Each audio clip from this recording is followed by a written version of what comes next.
ہمارے چینل کو سبسکرائب کریں اور بیل آئیکن کے بٹن کو دبائیں۔ عقیق پتھر کی شرعی حیثیت کیا ہے؟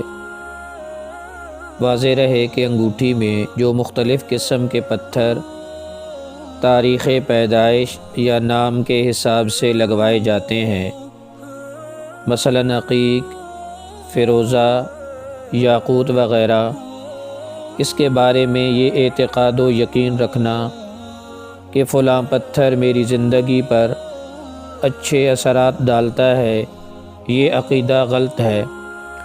لہٰذا اس عقیدے کے ساتھ انگوٹھی پہننا ناجائز و حرام ہے۔ زندگی پر اچھے برے اثرات انسان کے اپنے عمل صالح یا عمل بد سے آتے ہیں، نہ کہ پتھر سے۔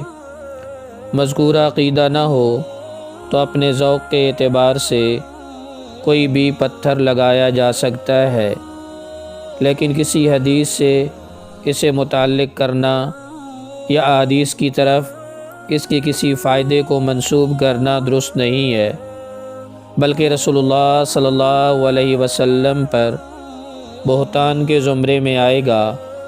اس سے اجتناب کرنا ضروری ہے۔ واللہ اعلم۔